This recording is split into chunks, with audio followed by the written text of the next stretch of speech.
Hola, Ruby, buenos días. Vamos a dar inicio. Hola, mi querido profesor Sabogal, nuestro invitado Andrés. Muchas gracias en nombre de la Universidad del Valle por haber aceptado nuestra invitación a realizar estas conferencias tan novedosas en nuestro contexto académico, como es articular la literatura con lo jurídico.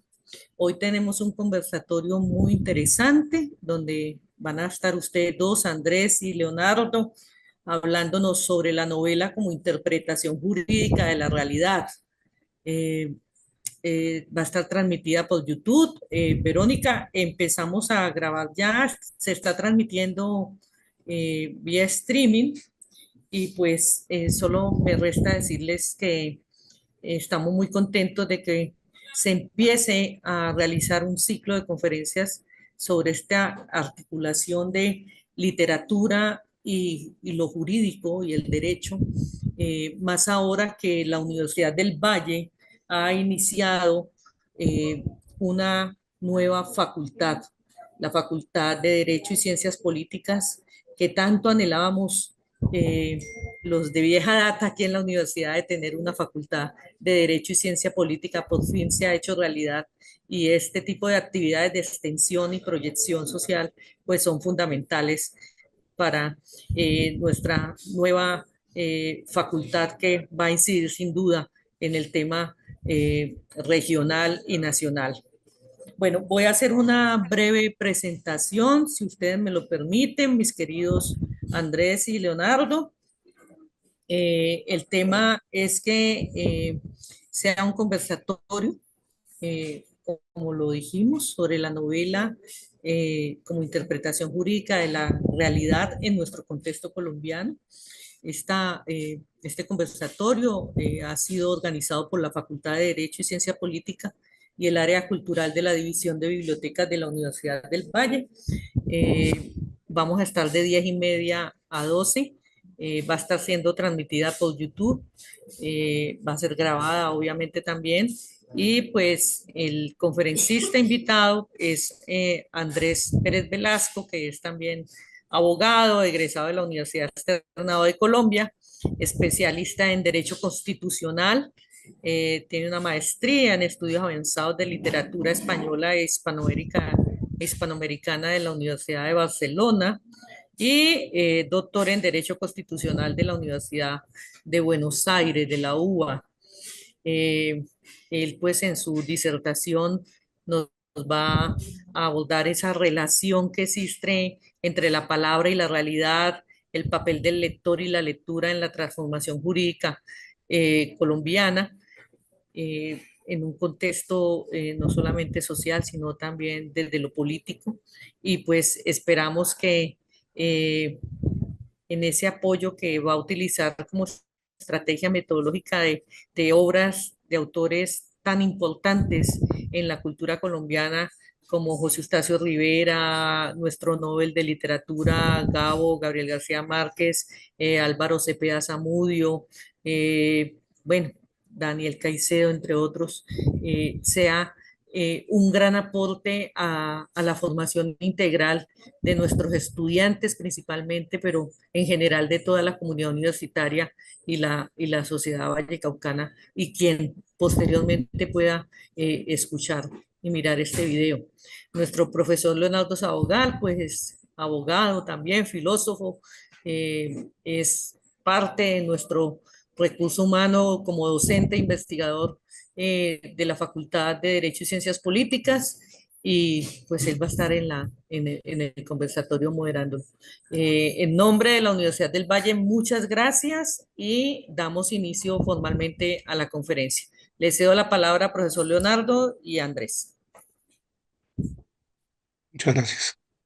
Muchas gracias, Ruby, muchísimas gracias y gracias a al área cultural de la División de Bibliotecas de la Universidad del Valle por este espacio que precisamente organizado por la nueva Facultad de Derecho y Ciencia Política quiere adelantar un ejercicio interdisciplinario bastante generoso que puede unir las artes, en este caso la literatura y al derecho, bajo común denominador para el día de hoy, que va a ser la novela.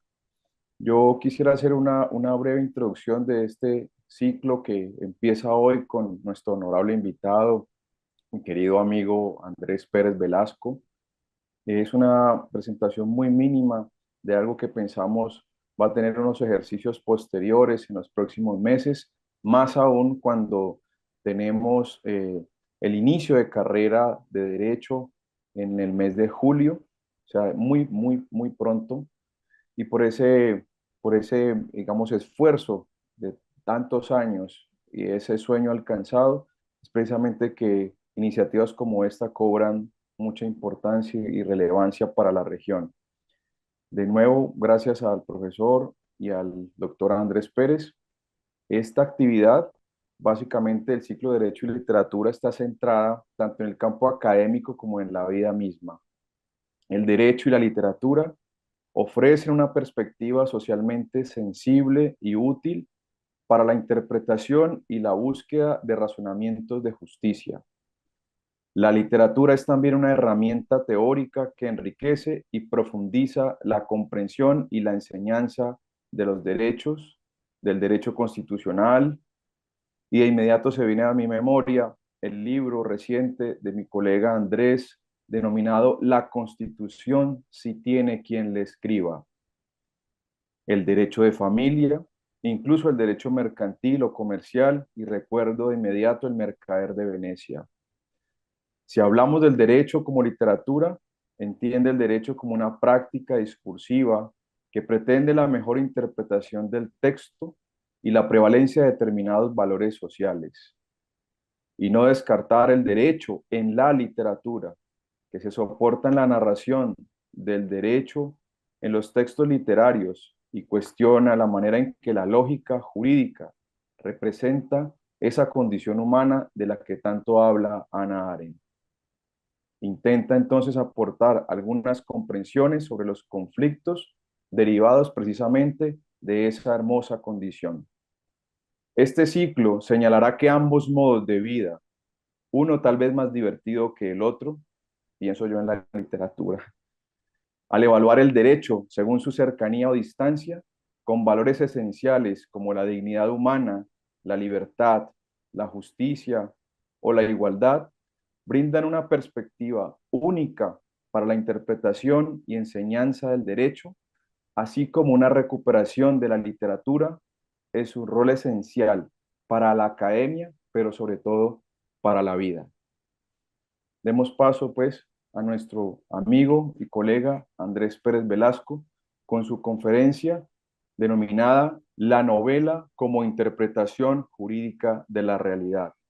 Tiene usted el uso de la palabra, querido amigo. Muchas gracias, querido Leonardo. Hola, Ruby. Quiero agradecer pues a la División de Bibliotecas, a la Facultad de Derecho de la Universidad del Valle y a la universidad misma esta generosa acogida para albergar estos temas que, como bien decía Leonardo y Ruby al principio de esta conversación, hasta ahora se están abriendo paso desde el punto de vista académico en el contexto colombiano. Y para hablar de la novela como interpretación jurídica de la realidad, nos toca viajar en el tiempo y viajar en el tiempo muchos, muchos años hacia atrás, de tal manera que nosotros podamos acudir a textos del siglo primero, siglo segundo después de Cristo para no abordar aquellos que son más lejanos, y pensar y reflexionar un poco en el papel que esos textos le otorgan a la palabra. Cuando uno piensa, por ejemplo, en el Evangelio de Juan, versículo 1, capítulo primero, la Biblia inicia diciendo, en el principio era el verbo y el verbo estaba con Dios y el verbo era Dios.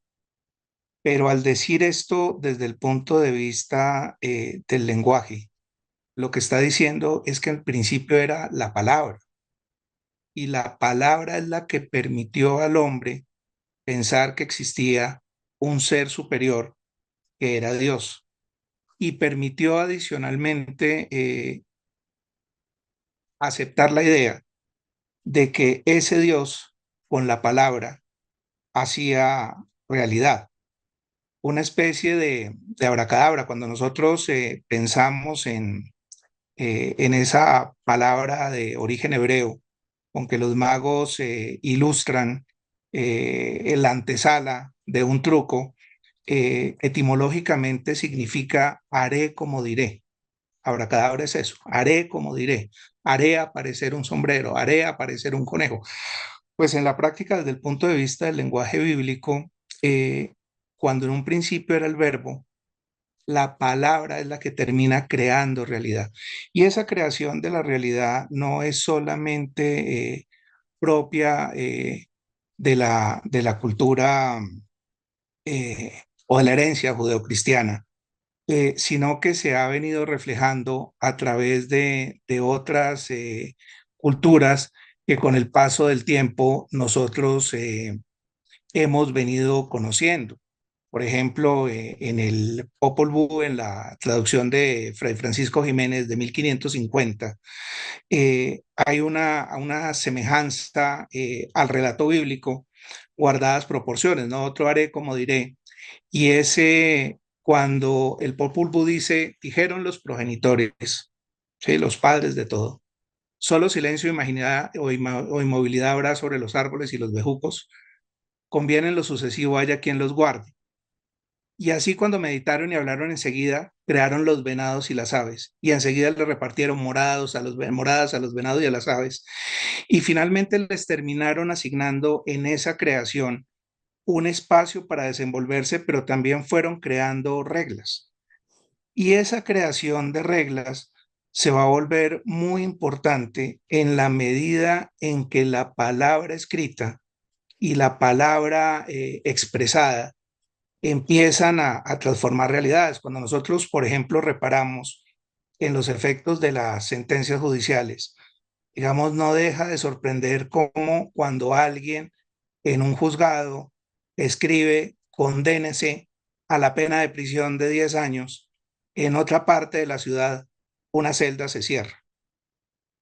Y desde ese punto de vista, ese haré como diré, digamos, lo que va evidenciando es que la palabra oral o la palabra escrita es fuente creadora de realidad. Y es una fuente creadora de realidad que con el paso del tiempo fue influenciando de una manera significativa el mundo del derecho. Pero eso tuvo una evolución muy particular. Hay dos inventos recientes sobre los cuales nosotros en la cotidianidad no reparamos mucho. Uno es el lector y el otro es la lectura. Si nosotros pensamos en el contexto de la humanidad, la imprenta es una invención de 1440. Antes de 1440, los libros, como vemos en la imagen, tenían que ser copiados por frailes, lo cual disminuía no solamente la circulación de los libros, sino también el acceso a ellos. Eso suponía que la riqueza era una gran limitante para poder acceder a la palabra escrita. Pero a eso se agregó no solamente el limitante de la riqueza, sino uno más importante, y es que puede haber escritura, pero si no hay lectores, la lectura es imposible. Y los procesos de alfabetización realmente tuvieron un proceso de muchos años y de muchos siglos en la historia de la humanidad. Para no ir tan lejos, recordarán quienes son mayores y nos están acompañando el día de hoy, que para 1985, Colombia, que era un país de aproximadamente 29 millones de habitantes, tenía un 25% de población analfabeta. Y eso llevó al gobierno del entonces presidente Belisario Betancur a establecer como política pública lo que en su momento se denominó el Plan Camina, que condujo a la proliferación del bachillerato por radio, con el propósito de que al final del gobierno no hubieran colombianos que no supieran leer y escribir.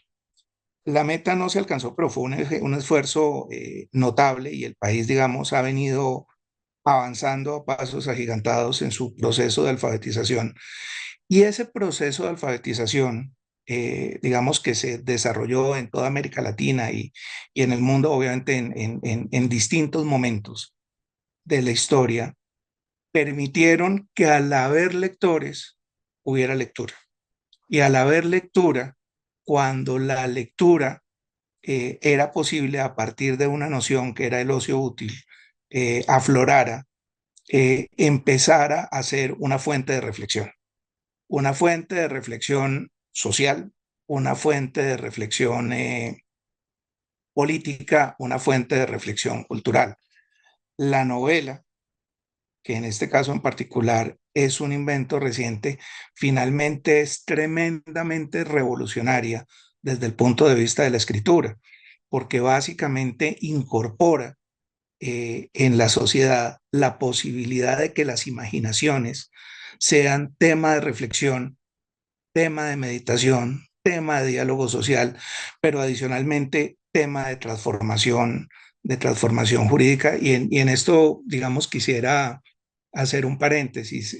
James White es quizás el padre de los estudios de Derecho y Literatura en las universidades estadounidenses.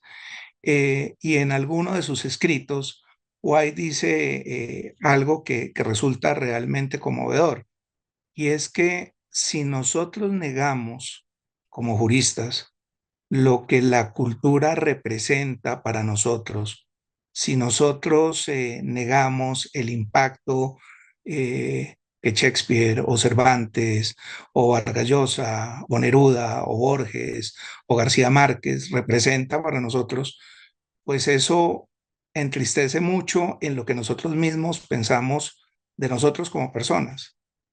Pero adicionalmente, si nosotros consideramos que todo ese bagaje cultural, toda esa intertextualidad con la cual nos nutrimos, no se permea en nuestra vida como juristas, pues es más dramático aún, porque eso lo que hace es reducir el derecho a una mera técnica y nos condena a nosotros como abogados a morir con el alma pegada a un inciso.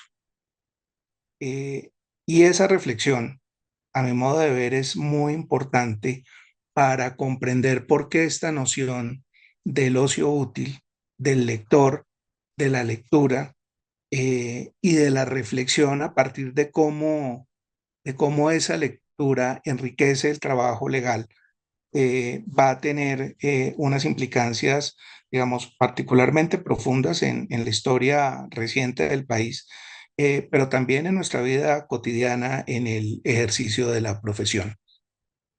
Cuando nosotros pensamos en la novela colombiana, este año que estamos en el centenario de la vorágine y no solamente es inevitable citarla por esa razón, sino porque sin duda alguna a partir de su publicación, eh, José Eustacio Rivera en el año 24 irrumpe en las letras colombianas con una novela realmente moderna.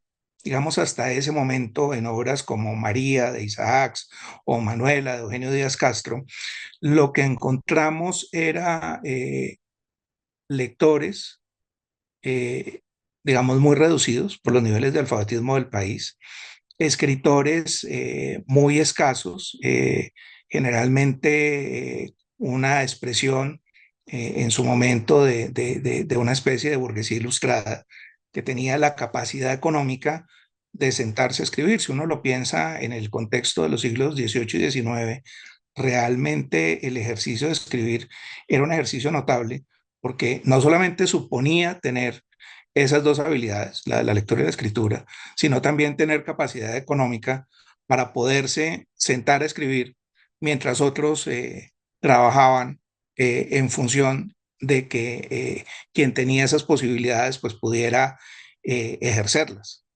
Eh, la novela de Rivera, digamos, es el primer long seller colombiano.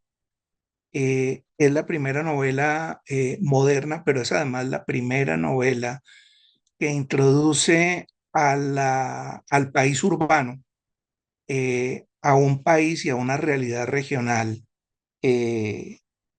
brutal. Brutal en el sentido de que primero muestra contextos sociales donde no es que se transite en la ilegalidad, sino en donde no hay derecho.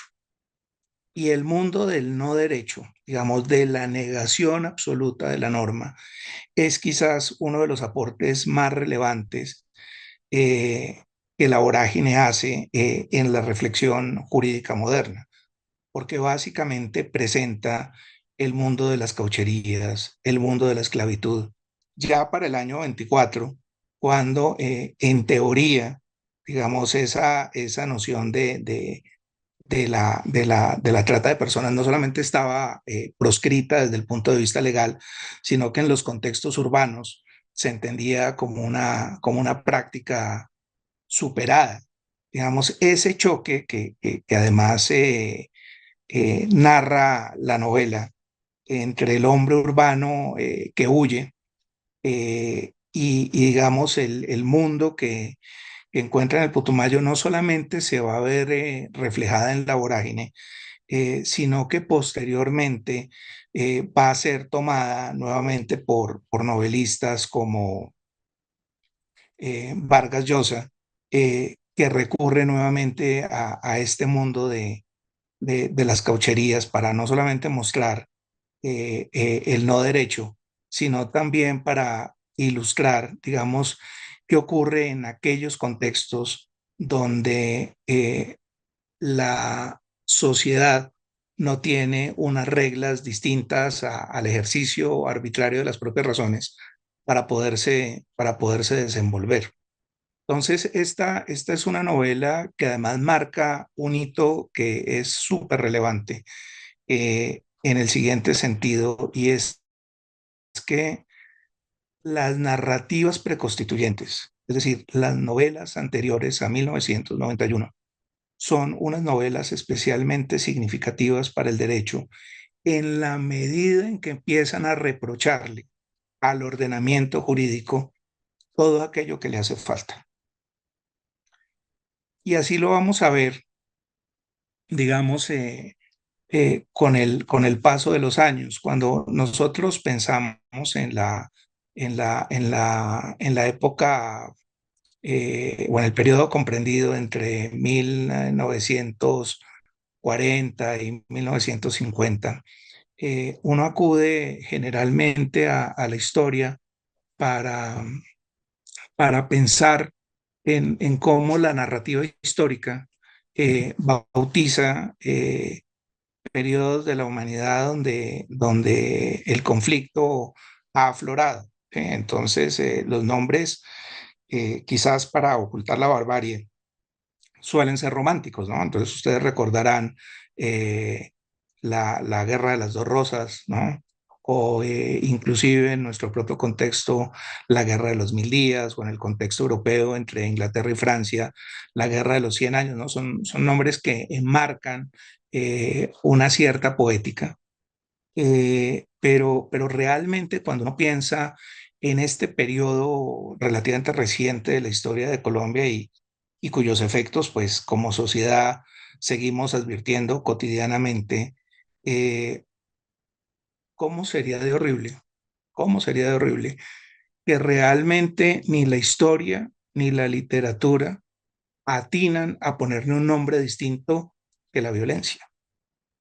¿Sí? Se sintetiza no solamente como definición, sino también como adjetivo, y no hay un eufemismo que permita disfrazar, ocultar, pasar por alto o por lo menos romantizar un periodo de la historia que realmente lo que terminó siendo fue una sangría. Y es en este periodo de la historia donde la novela colombiana, siguiendo la tradición que inicia la vorágine en el año 24, es que a través de distintos autores va a empezar a influir no solamente en el pensamiento social crítico y cultural de la sociedad, sino también en la creación de un mundo o del mundo jurídico. Y del mundo jurídico en el sentido de que empieza a reclamarle al derecho, a hacerle pedidos de cambio social. ¿sí? Al principio un poco tímidos, después quizás más fuertes.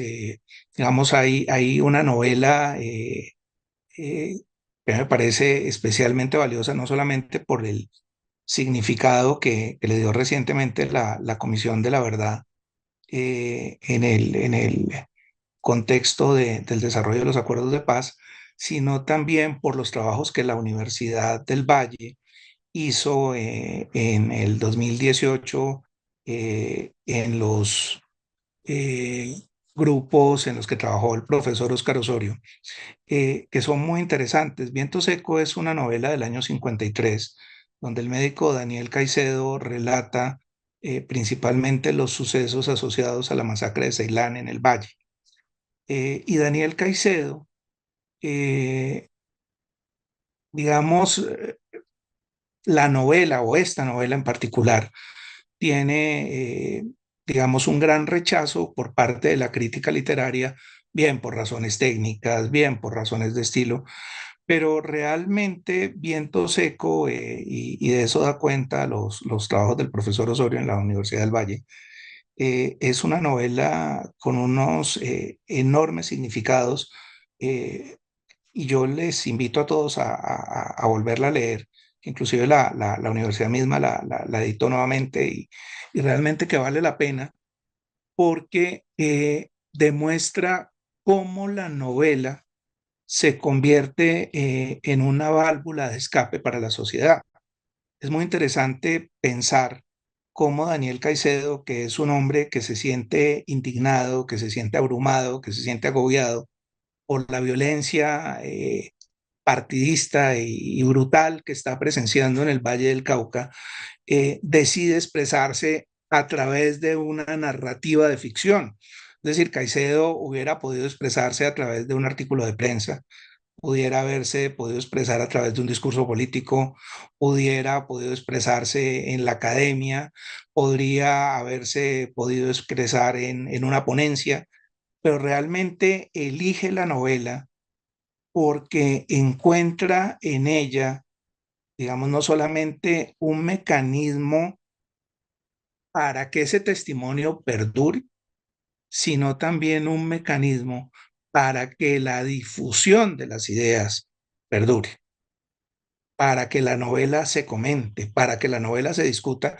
Y Viento Seco es quizás en la narrativa de la violencia una de las primeros éxitos editoriales, eh, a pesar, digamos, de haber sido publicada pues en una época de censuras, de persecuciones y de marcada violencia política, en la cual, pues también vale la pena decirlo, y ustedes pues lo pueden mirar en la diapositiva que estamos proyectando, Caicedo no repara en adjetivos para expresar la violencia. Basta repasar las 5 primeras páginas, que es una descripción de una masacre en la forma que él lo hace, para advertir, eh, digamos, que la violencia como nombre realmente se queda corta a la hora de describir lo que aquí ocurría.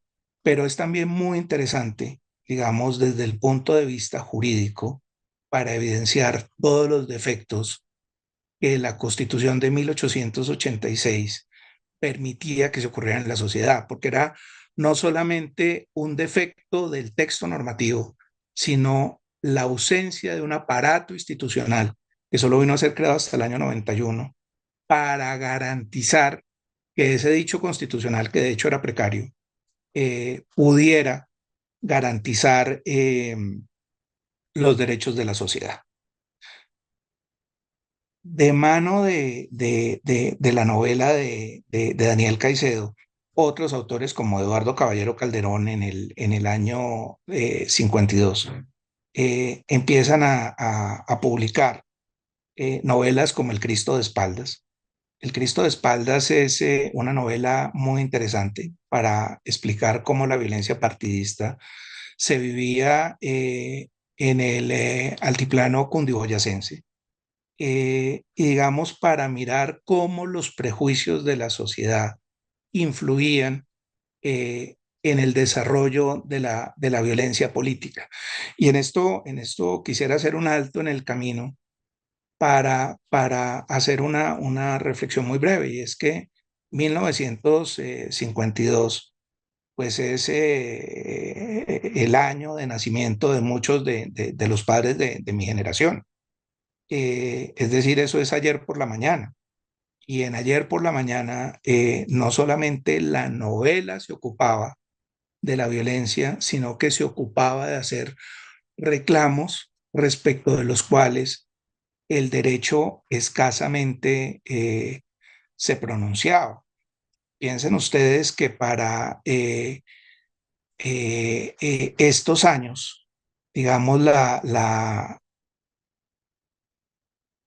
actividad de la justicia era una actividad de la justicia que no tenía un marcado protagonismo sobre los hechos de violencia que el país vivía, ¿no? Entonces es como si la sociedad colombiana de esa época se hubiera acostumbrado a vivir en una suerte de esquizofrenia, en virtud de la cual, por una parte, transitaba la violencia y por otra, la vida de la sociedad con un aparato jurídico que funcionaba para regular esa otra Colombia que no se ocupaba de estos temas.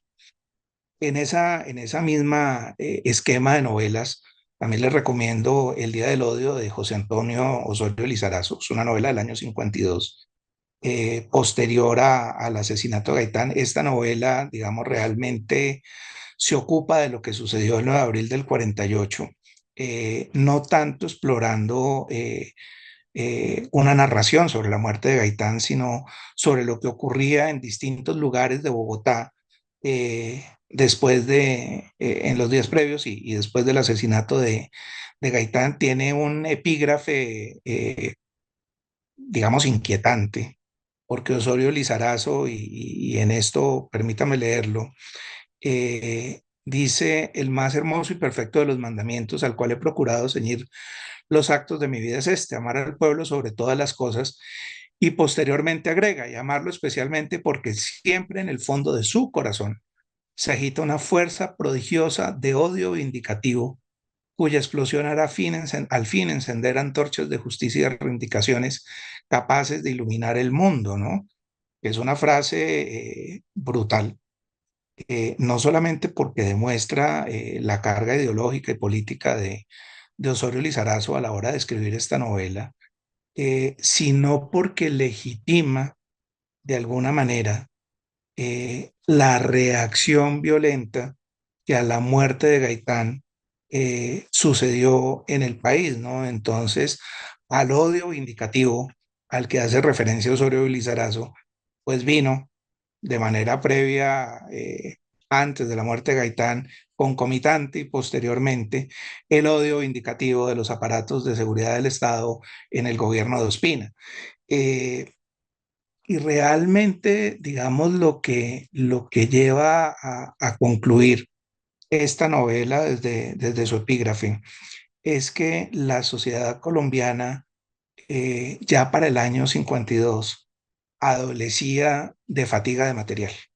¿Sí? Ya era una sociedad cuyas instituciones, digamos, no estaban ofreciendo una respuesta jurídica para poder enfrentar, digamos, una situación tan dramática como la que se está viviendo, pues al punto que, digamos, estamos en 2024 y seguimos con las dudas acerca de quiénes fueron los autores intelectuales del asesinato de Gaitán y mucho más, digamos, de todos los hechos que rodearon los días siguientes al 9 de abril del año 48.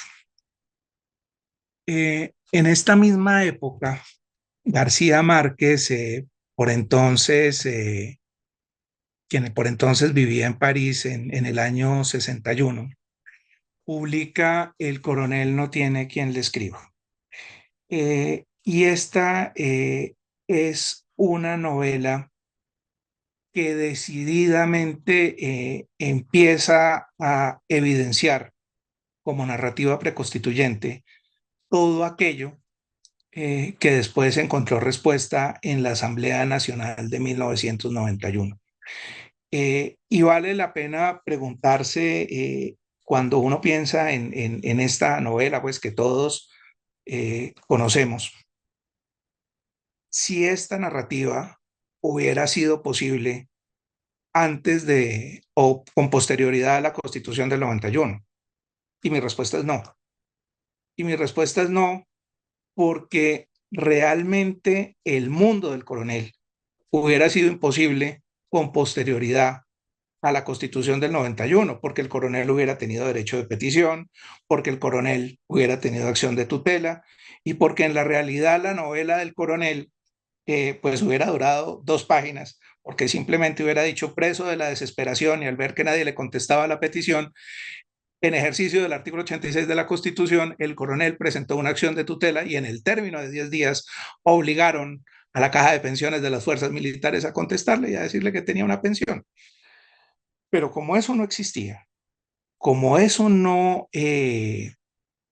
se preveía o se vislumbraba en el horizonte, y en esto estamos hablando 50 años antes de la Constitución, esa narrativa irrumpe con una fuerza enorme, no solamente para hablar del drama pensional, pues que es parte del eje de la novela, sino de la violencia política. Acuérdense que Agustín, el hijo del coronel, muere asesinado por la policía por difundir propaganda política. Eh, Habla de la censura, que es, digamos, como el cura del pueblo en donde vive el coronel, ese pueblo inominado, eh, limita las posibilidades de las personas para ir al cine en función de las campanadas del reloj de la iglesia. Entonces hay una cantidad de derechos que no solamente están en suspenso, sino que dejan de existir. Eh, Sin embargo, esta novela, a pesar de ser preconstituyente, digamos, tiene un impacto muy, muy fuerte eh, en la jurisprudencia, eh, digamos, posterior al año 91. Para esto basta citar, por ejemplo, una sentencia, la SUJ 11 de 2018 del magistrado Perdomo Cueter del Consejo de Estado, eh, donde en el epígrafe la sala de decisión escribe: el administrador le entregó la correspondencia, metió el resto en el saco y la volvió a cerrar. El médico se dispuso a leer cartas personales, pero antes de romper los sobres, miró al coronel, luego miró al administrador y preguntó: ¿nada para el coronel? El coronel sintió el terror, el administrador se echó el saco al hombro, bajó el andén y respondió sin volver la cabeza: el coronel no tiene quien le escriba. Y esa sentencia de Perdomo va a ser muy relevante, no solamente para buscar una respuesta rápida a los reclamos prestacionales del magisterio, que es, digamos, de lo que se ocupa esa decisión, sino que esta narrativa también es retomada, por ejemplo, por el magistrado Juan Carlos Henao en 2009 en la sentencia C761, cuando, por ejemplo, se vale de la novela para señalar que las riñas de gallo son constitucionales por hacer parte de la cultura del país. Y hacen parte de la cultura del país no solamente por la raigambre que tienen algunas regiones, sino también porque han sido receptadas y recogidas por la novela y en particular por esta novela, como bien dice esa sentencia. Para el año 62, Álvaro Cepeda Zamudio publica La Casa Grande. Y La Casa Grande es una novela que realmente va a ser el antecedente de muchos capítulos de 100 años de soledad referidos a la masacre de las bananeras del año 28, donde este libro de Cepeda Zamudio, digamos, realmente evidencia, digamos, no solamente aquello que para ese instante de la historia solamente era una referencia periodística digamos, también política en algunos debates promovidos por Jorge Eliezer Gaitán, sino que empieza a ser parte de la cultura del país. Y digamos, relata cómo la masacre de las bananeras en parte se da por el desconocimiento de si los huelguistas de la zona bananera tenían derecho o no a ejercer la protesta.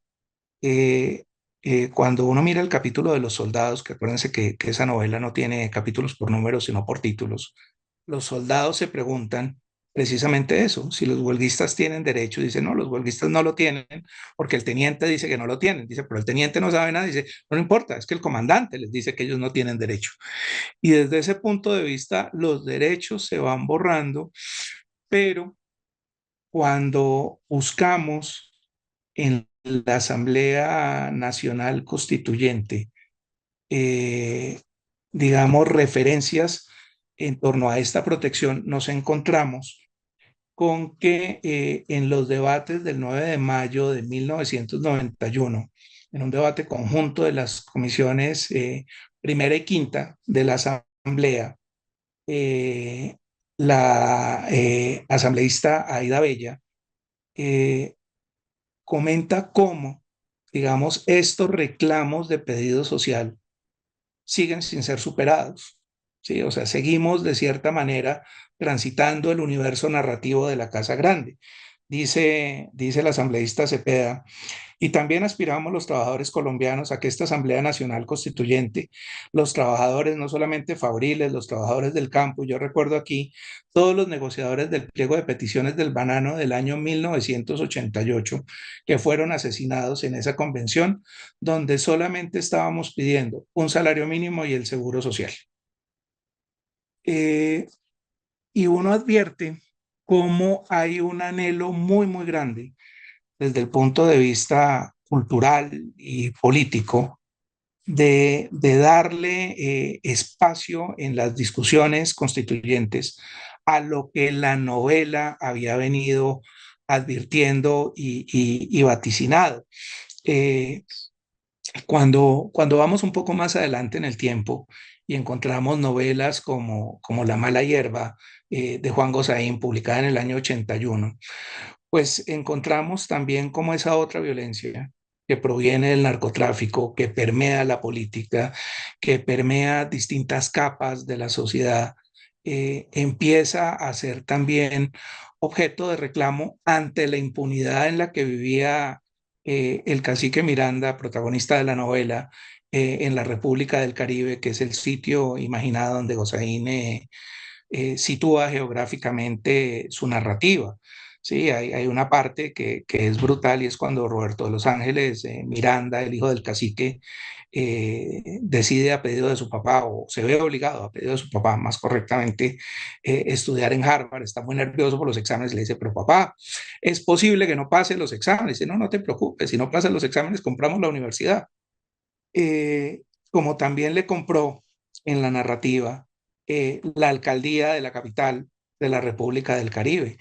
Para 1981, la novela se anticipa a todo lo que va a pasar en Colombia en 1989, que va a ser un año terrible pues de nuestra historia. Ustedes recordarán la muerte de candidatos presidenciales, Laura Labión de Bianca, donde finalmente el modelo constitucional termina por hacer crisis. Y al hacer crisis, eh, el pedido de cambio social se vuelve no solamente inaplazable, sino también inobjetable. En las ponencias de la Asamblea Nacional Constituyente eh, es muy curioso lo que se encuentra, digamos, desde el punto de vista de que no hay eh, grandes alusiones a los teóricos del derecho constitucional, que es lo que uno, por lo menos como abogado, se imaginaría que nutre el discurso de los constituyentes, sus exposiciones de motivos, sino que lo que hay es una alusión frecuente a la novela. y también a la palabra. Y desde ese punto de vista, los debates en la Asamblea Constituyente no solamente, digamos, hacen referencias constantes a la literatura garciamarquiana, sino que tienen, digamos, grandes debates en torno a la conveniencia, a la necesidad de invitar al escritor a participar de los debates de la Asamblea. Finalmente, eso se ve coartado porque nunca hubo un acuerdo político en permitir que García Márquez se dirigiera a la Asamblea. Eh, y aquí el mundo se abre en dos.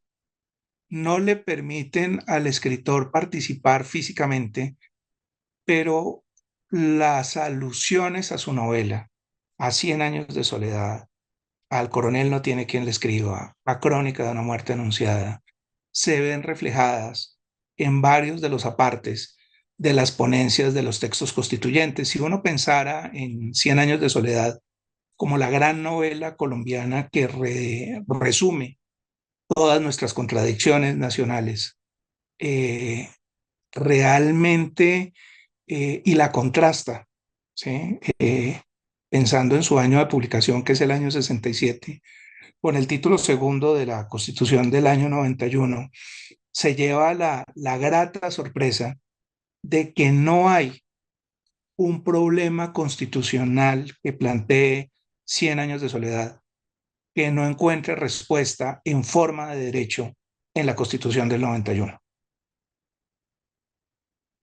Y desde ese punto de vista, esa constitución marcadamente liberal, marcadamente garantista, empieza a hablar no solamente con la cultura, eh, sino con la novela, entre otras cosas, porque los constituyentes no solamente lo dicen en sus ponencias, sino que no se sustraen de esa realidad. Y eso es muy importante, porque la novela realmente influye no solamente en la construcción normativa, sino porque realmente la Asamblea Constituyente pues no llegó con una sumatoria de partidos que dijeran, aquí vamos a establecer estos derechos, ¿sí? Y los listaron, sino que los derechos nacieron de una construcción colectiva. La construcción colectiva nace del diálogo social y el diálogo social evidentemente nace de lo que cada quien lleva desde el punto de vista intertextual a esas discusiones, en este caso, y a mi muy particular juicio,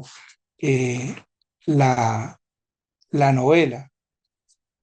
Eh, Y eso, digamos, no solamente va a tener enorme validez, sino también mucha relevancia, porque en la jurisprudencia que sucede a la Constitución de 1991, la jurisprudencia de la Corte Constitucional, vamos a ver muy presente eh, a la novela. ¿Sí? Por ejemplo, en las ponencias del año 94 del magistrado Alejandro Martínez Caballero, se pueden leer fragmentos del siguiente estilo. La disminución de la capacidad física y mental va aparejada con el respeto de la dignidad del anciano. Han ingresado a la mortalidad las ancianidades de Epiménides, Sófocles, Tiziano, Leonardo da Vinci, Humboldt, Russell, De Gaulle, Borges, o los ancianos desconocidos del friso del Partenón, magistralmente descritos por Rodó en Motivos de Proteo. En la misma obra se recuerda la antigüedad imaginó hijas de la justicia a las horas, mito de un sentido profundo. Si un anciano afirma que no puede esperar más tiempo para reclamar un derecho, entonces será humano que la respuesta que se le dé sea que acuda al procedimiento que dura 10 o más años, o por el contrario, ese declive natural de la vida determina una racionalidad que le impone a la Corte aceptar que para quien supere el límite de edad probable, la protección de sus derechos incluye la necesidad de una pronta resolución. La Corte Constitucional, digamos, se ha venido ocupando de receptar distintos apartes de la literatura colombiana. En las sentencias, por ejemplo, del magistrado Jorge Iván Palacio, se advierte cómo en los fallos de ferrocarriles se cita el tren no solamente, digamos, en la implicancia de novelas como La Casa Grande o Cien Años de Soledad referidas a esa metáfora de la muerte, ¿no? El tren cargado de muertos, sino también a un aspecto mucho más significativo, que es cómo el tren ha influido la cultura colombiana y está presente, por ejemplo, en el vallenato, que ahí lo citan, en las ponencias de el magistrado Araujo Rentería, encontramos alusiones recientes, recurrentes, a Cien Años de Soledad, pero ya para terminar, inclusive yo creo que vale la pena recordar algo que es realmente significativo y que a mí me sorprendió cuando ocurrió, que hubiera pasado prácticamente desapercibido, y es como el 27 de septiembre de 2016, cuando se anuncia el fin del conflicto con las FARC, los discursos del presidente Santos y de Rodrigo Londoño, entonces comandante de las FARC, eh, antípodas políticas, ideológicas y partes de un conflicto de más de 50 años, confluyen y concluyen en lo mismo y de la misma manera. Dice en su discurso el presidente Santos: Gabo, el gran ausente en este día, que fue artífice en la sombra de muchos intentos y procesos de paz, no alcanzó a estar acá para vivir este momento en su Cartagena querida, donde reposan sus cenizas. Pero debe estar feliz viendo volar sus mariposas amarillas en la Colombia que él soñó, nuestra Colombia que alcanzó por fin, como él dijo, una segunda oportunidad sobre la tierra. En el mismo día, en el mismo acto, en ese discurso, Londoño dice: estamos esperanzados en construir la paz. El amor de Mauricio Babilonia por la Meme, personaje secundario de Cien Años de Soledad, como ustedes recordarán, podrá ser ahora eterno. Y las mariposas que volaban libres tras él, simbolizando su infinito amor, podrán ahora multiplicarse por los siglos, cubriendo la patria de esperanza. Bienvenida a esta segunda oportunidad sobre la tierra.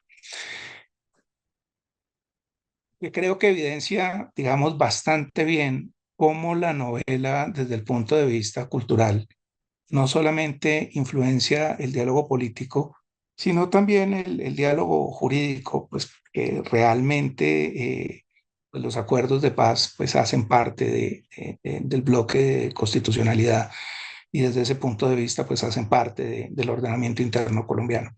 Entonces, con esto concluyo mi invitación, pues es a retomar la lectura de estas novelas colombianas, a transmutarlas permanentemente en nuestra actividad como abogados, y a participar activamente de estas reflexiones que realmente me parece que enriquecen nuestra labor como juristas. Muchas gracias. Excelente, querido Andrés.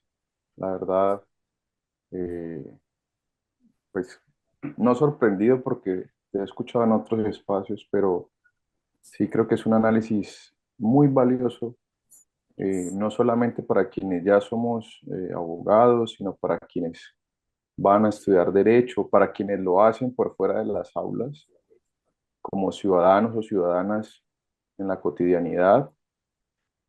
Pero creo que también es un recurso literario bastante valioso para otras disciplinas, para otras profesiones, para entender un poco más allá de la realidad y el pasado, el presente y el futuro que puede tener el país, visto desde la novela, visto a través del derecho, sobre todo del derecho constitucional, en el que enfáticamente has trabajado hoy.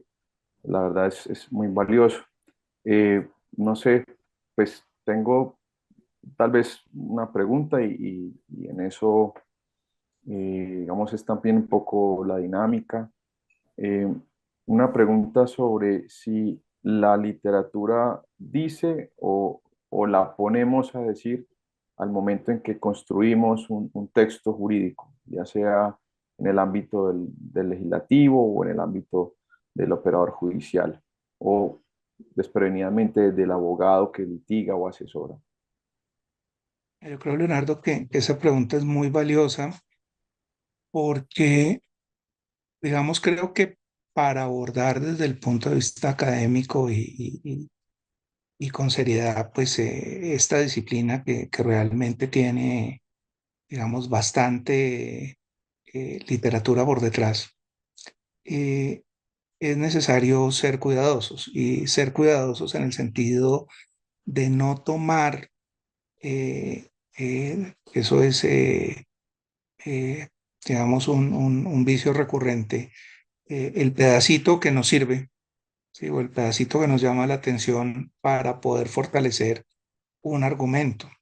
Sí, realmente para poder hablar de un diálogo entre derecho y literatura, me parece que deben confluir varias características. La primera, digamos, colindancia, digamos, una cercanía entre el texto jurídico que se está desarrollando y la novela eh, o el relato ficto que se quiere utilizar para sustentar el discurso jurídico.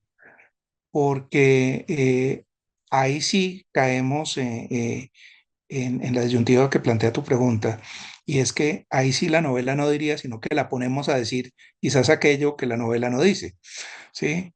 Digamos, cuando uno piensa en el ejemplo recurrente de el coronel no tiene quien le escriba para hablar de el derecho de pensión, pues hay una marcada colindancia. Cuando uno piensa en crónica de una muerte anunciada para hablar, por ejemplo, sobre la presunción de inocencia y el debido proceso, hay una marcada colindancia. Cuando hablamos de la vorágine, por ejemplo, para hablar de fenómenos como desplazamiento, hay una marcada colindancia. ¿Sí? Si nosotros, por ejemplo, tomamos textos como Alicia en el País de las Maravillas para hablar de jurado de conciencia, hay colindancia.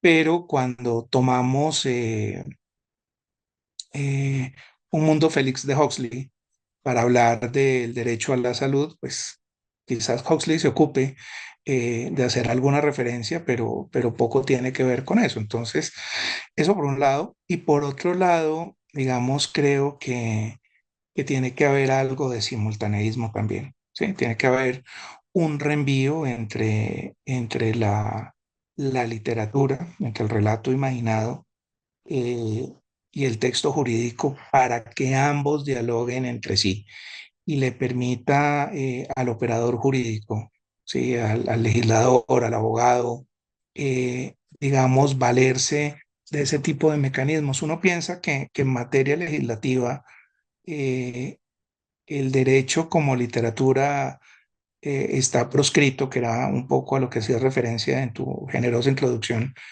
pero realmente mira que no, cuando uno piensa en normas como el artículo 696 del Código Civil, ¿sí? Que habla de, de la propiedad de las abejas, todos lo recordarán. Si uno dice, bueno, pero a mí cuando me va a pasar esto como abogado, dice, bueno, pero más allá de que le pase, uno no puede evitar pensar que hay una poética inmersa en la redacción del texto. Dice la norma: las abejas que huyen de la colmena y posan en árbol que no sea el dueño de esta vuelven a su libertad natural, y cualquiera puede apoderarse de ella y de los panales fabricados por ella, con tal de que no lo hagan sin permiso del dueño de las tierras ajenas, cercadas o cultivadas, o contra la provisión del mismo en las otras. Pero el dueño de la colmena no podrá prohibirse que persiga a las abejas fugitivas en tierras que no estén cercadas ni cultivadas. Entonces uno piensa en las abejas fugitivas clamando por la libertad con erráticos zumbidos tratando de huir por predios ajenos, y no puede negar que en esos textos de Andrés Bello pues hay un marcado acento literario. Muy bien. No sé si Ruby tenga alguna pregunta o alguien más. No, yo Mm, estoy feliz, estoy, te digo sinceramente, pegada de aquí del computador escuchándolos, pero esa disertación, doctor Andrés, mm, le digo, es usted una persona muy eminente y nos ha puesto en muy alto esos desafíos que tiene la Facultad de Derecho de explorar estos temas de derecho y literatura, que le digo yo, leí La Vorágine y no la vi en ese contexto jurídico, casi nunca la vi más desde la literatura, desde las humanidades, que es mi campo, pero esa disertación que usted ha hecho, una disertación muy cuidadosa, muy profunda, muy de un pensamiento mucho más avanzado, de mirar esta articulación o estas miradas otras desde la interdisciplinaridad de las humanidades con el derecho, concretamente con la novela del siglo XX, de grandes autores, pues como los que ha citado. De verdad, en nombre de la Universidad del Valle, del área cultural, de la División de Bibliotecas, de la Facultad de Derecho y Ciencia Política, muchas gracias. De verdad, te lo digo, doctor Sabogal, también has tocado un tema clave en este contexto actual colombiano de que es una gran preocupación que viene del siglo XIX, de nuestros intelectuales eh, y nuestros pensadores literatos del siglo XIX, XX, y qué decir de los de ahora, donde ya se abordaba estos temas y que el derecho, nuestra nueva facultad pueda abordar temas tan profundos como estos. Eh, Estoy muy contenta, la verdad. Para mí personalmente he sentido que hoy, ¡guau! Leer lo que está diciendo el doctor Andrés para mí es una cosa muy impactante, muy desafiante. Voy a retomar La Vorágine. Yo la leí en bachillerato y pues una lectura de bachiller pues no va a ser la misma de ahora. Muchas gracias, de verdad. Eh, yo no tengo nada más que decir. Yo Ok. creo que este espacio que has creado de verdad, Andrés y Leonardo, vamos a enriquecerlo, vamos a tratar de que podamos de pronto, al final de un ciclo de conferencias de estas, podamos sacar algo bien interesante, un producto que académico, no sé. Se me están Ok, ocurriendo cantidad de cosas porque esto claro. es muy novedoso y es muy necesario en el contexto actual que estamos. Gracias. Andrés, Andrés, te voy a preguntar algo antes de que se me vaya. Yo sé que tienes tus ocupaciones, pero ¿qué pasa entonces o qué va a pasar con las novelas preconstituyentes? Porque si es que prácticamente con la Constitución del 91 muchos de los problemas fueron resueltos. De hecho, mencionaba Cien años de soledad como, digamos, donde no hay un problema, precisamente que no esté mencionado allí, pero que no tenga una respuesta constitucional posterior al 91. ¿Será que caen en desuso? Digamos que en estas generaciones actuales, ¿cómo le vayamos a llevar la novela preconstituyente? Justo ahora que estamos hablando por aquí en la actualidad un poco sobre eso, ¿no? Sobre si hay cabida a reformar esa constitución o a no reformarla. Pues mira bueno, no sin antes agradecer la generosidad de Rubén en sus apreciaciones sobre la exposición y sobre nuestra participación en este evento, que me tiene feliz además. Yo digamos, tengo dudas, ¿sí? Es decir, si bien la narrativa preconstituyente encontró respuestas en el texto del 91, no así los problemas, ¿sí? Que es notable. Sí, estamos en un contexto con unas discusiones muy fuertes sobre el derecho a la salud. Sí, pensemos entonces en la mujer del coronel que no tiene seguridad social y está, digamos, siempre esperanzada en que el médico amigo del coronel generosamente eh, vaya y la atienda y que el médico del coronel espera que sus honores lleguen cuando el coronel gane con el gallo que le dejó Agustín en una riña. Entonces es como una sumatoria de tragedias. Digamos, hay problemas que si bien tienen tratamiento constitucional, no se han resuelto, pero voy un paso más allá, digamos, en la pregunta que tú formulas, sobre la cual yo tengo muchas dudas, Leonardo, y es que vale la pena pensar o preguntarnos cómo la novela, los nuevos narradores colombianos, ¿sí? Van a tratar digamos, los temas posconstituyentes, ¿sí? Porque, digamos, no me cabe duda de que en tanto nosotros no logremos superar todos los problemas de violencia, de desigualdad, de inequidad, todas estas narrativas eh, anteriores al año 91 van a seguir teniendo validez y van a seguir siendo una fuente de enriquecimiento para la labor legal, ¿sí?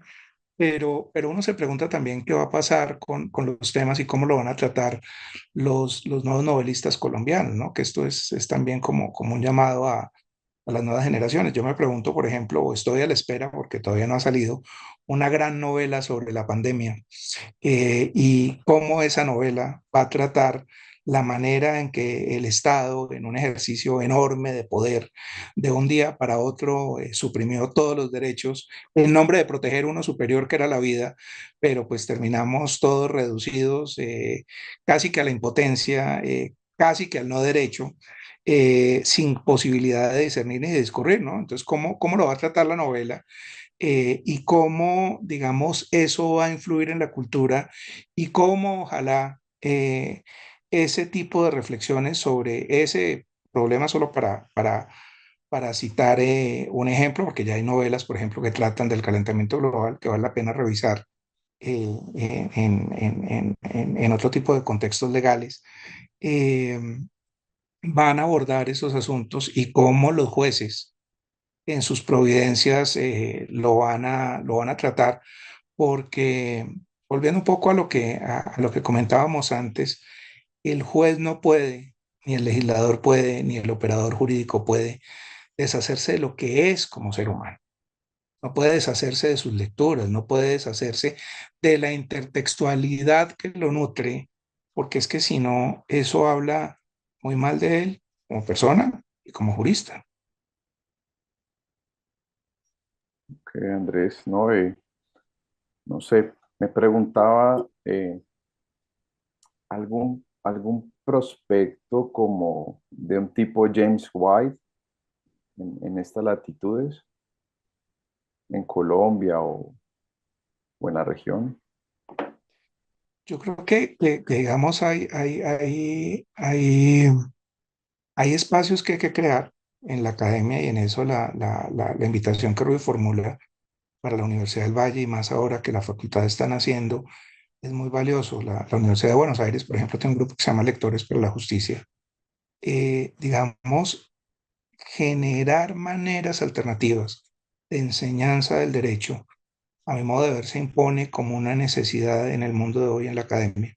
No solamente para interesar a los más jóvenes a abordar el derecho desde el punto de vista de formación científica, sino también para enriquecer el diálogo mismo de las facultades, donde las posibilidades son infinitas, grupos de cine y derecho, grupos de pintura y derecho, grupos de teatro y derecho, grupos de derecho y literatura, digamos, deberían ser una fuente muy valiosa, porque, digamos, cuando uno le pregunta a los estudiantes, ¿qué estudiamos en una facultad de derecho? ¿No? Entonces dicen, no, pues estudiamos el deber ser de la sociedad, no, estudiamos principios, no, estudiamos la justicia.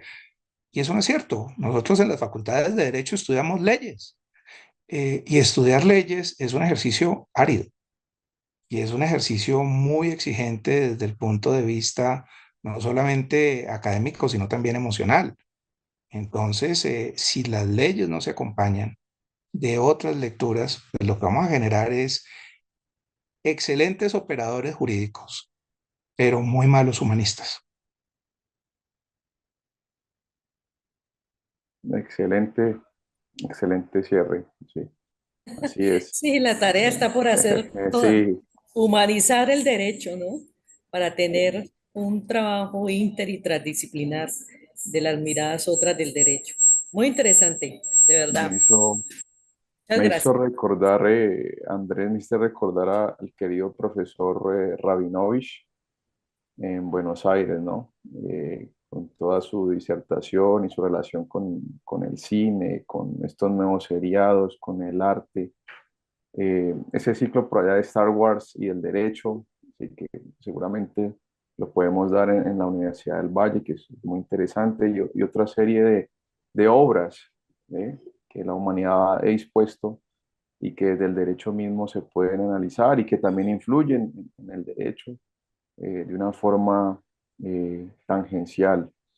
Eh, Querido colega, muchísimas gracias de verdad y de corazón. Me place verte, saber que estás bien. Agradecerte de nuevo desde esta casa, desde el área cultural, Ruby, que ha sido muy generosa con nosotros en la Facultad de Derecho y Ciencia Política, y conmigo personalmente. También tengo que ser justo con ella y con la gente que le acompaña. Muchísimas No, gracias, esa es nuestra Andrés. tarea. Estamos aquí para servir y vamos a seguir fortaleciendo este espacio. Van a ver. Y Andrés, espero que este sea un encuentro inicial, pero seguramente espero que podamos tener otro tipo de aproximaciones y de colaboraciones. Lo que mencionaba Ruby es muy importante, mirar cómo también de esto pueden salir otro tipo de productos, además de estos que son tan valiosos, porque en últimas esto se socializa y seguramente llega a muchos estudiantes de la universidad y por fuera de ella. Muchísimas gracias, Andrés. Eh, un feliz día, un abrazo y bueno, Un Pero abrazo para feliz ti día. también, muchas gracias y por invitarme a esta casa siempre abierta y siempre generosa que es la Universidad del Valle. Un gran Bueno, abrazo y feliz chao. día. Mil gracias. Bueno, a ustedes, muy bien. gracias.